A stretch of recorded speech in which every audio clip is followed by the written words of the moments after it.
So over the last 5 videos, I presented a strategy that anybody could follow to get as strong as fucking possible in the shortest period of time for whatever exercise they want to get better at, except for the Olympic lifts. Those are excluded because due to the nature of those exercises, some of the methods and types of contractions in this strategy cannot be practically applied. This will work for pretty much everything else though. But what I want to talk about real quick is the magic in the strategy. There's no magic in the numbers in terms of how much weight you're lifting or how many sets and reps to do. There's no fucking magic in any of that. The magic lies within the strategy that is designed to promote an internal response that just so happens to be seen in the physical form and the external outcome of your efforts. But it is an internal response that you're trying to promote, and the magic lies within the strategy aimed at promoting that. Now, if you want to get stronger, we need a definition of what that could be. It could be to increase your capacity to showcase your strength when doing a specific exercise. With that definition in place, we can backtrack a little bit and say, what will contribute to that the most? There's two things: the size of your muscles and your capacity to actually recruit your muscles.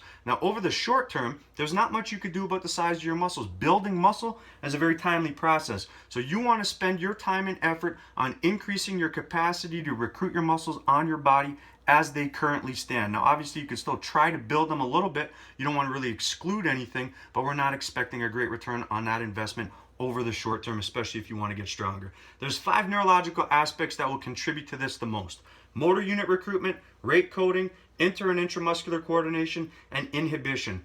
The magic lies within the strategy that is designed to maximally promote these internal responses that can just be seen in the physical form and the external outcome of your efforts. That's the internal responses that you want to promote. Now, no one exercise performed one way will maximally stimulate the development of all of these aspects. Different methods and types of contractions are required, and that is where the fucking magic lies. So in the strategy I presented on day 1 and 4, you're lifting very heavy weights. That facilitates motor unit recruitment. On day 3, very light weights to impart the greatest degree of acceleration onto the resistance possible. That facilitates rate coding. Day 2, submaximal weights to some degree, allows for a higher volume of work to be performed, a lot of reps to be performed as perfectly as possible. That facilitates inter and intramuscular coordination.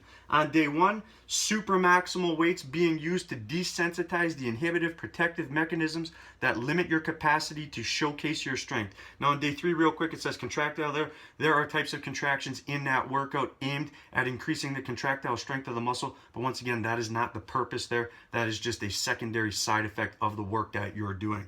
Now the magic lies within the strategy in organizing this work in such a way to maximally promote the results that you want to get without overworking your capacity to recover. When you combine all of this with a high frequency of practicing the lift you want to get better at, what do you think the fucking result is going to be?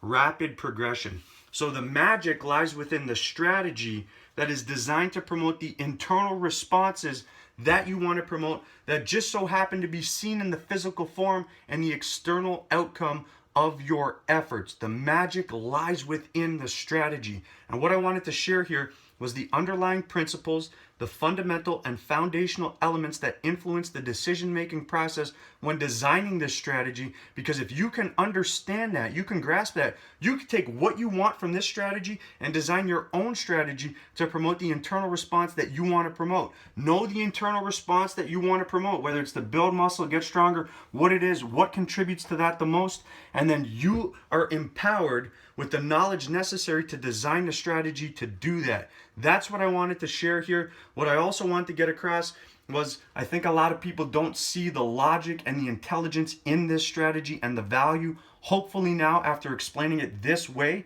it is very, very visible. You like the information, share, click the fucking button at the bottom, subscribe to the channel. I'm going to keep fucking bringing it.